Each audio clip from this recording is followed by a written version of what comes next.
تیسرا عمل جو آپ کی خدمت میں نے پیش کرنا ہے وہ ایسے لوگوں کے لیے ہے کہ جن کے گھر سے پیسے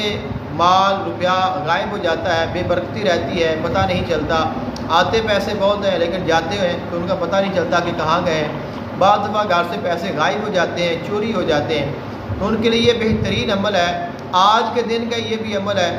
اور آج اگر آپ اس کو کریں گے تو سب سے زیادہ آپ کو اس کی تاثیر ملے گی۔ وہ یہ کہ آپ نے ایک نوٹ لینا ہے اور اس کے بعد آپ نے اس کے اوپر 15 کا نقش لکھنا ہے، اور 15 کا نقش آپ نے اس طرح آتشی چارواں لکھیں گے اس طرح کہ اگر آپ سورہ کوثر کے عامل ہیں تو وہ پڑھ لیں، سورہ قریش کے عامل ہیں تو وہ پڑھ لیں، سورہ طارق کے عامل ہیں تو وہ پڑھ لیں، اگر آپ سورہ مزمل کے عامل ہیں تو وہ پڑھ لیں۔ ان میں سے کوئی بھی آپ صورت پڑھیں گے تو آپ اس نقش کو تیار کر سکتے ہیں۔ اگر آپ نقش 15 آتشی کے اگر آپ عامل ہیں تو پھر اس کا اور زیادہ آپ کو فائدہ ہوگا۔ تو آپ نے جب ایک لکھنا ہے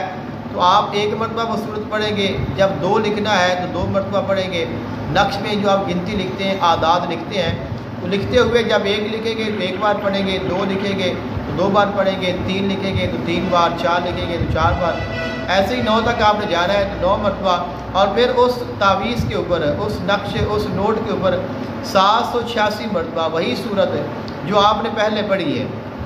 اگر چھوٹی ہے تو اسی وقت ہی پڑھ دیں، اگر بڑی ہے سورہ مزمل ہے یا طارق ہے تو اس پہ آپ کے لیے رعایت ہے، بعد میں پڑھ دیں، لیکن آپ اس کو پڑھیں اور اس کے اوپر دم کر دیں، اور پھر اس کو وہاں پہ رکھیں جہاں آپ کے گھر میں پیسے ہوتے ہیں، آپ رکھتے ہیں، تو انشاءاللہ کبھی آپ کے پیسے میں بے برکتی نہیں ہوگی اور آپ کے گھر سے پیسے چوری نہیں ہوں گے، اللہ تعالیٰ کی رحمتیں ہوں گی۔ مجھے اپنی دعا میں یاد رکھیے گا۔ جزاک اللہ خیرا۔ السلام علیکم ورحمۃ اللہ وبرکاتہ۔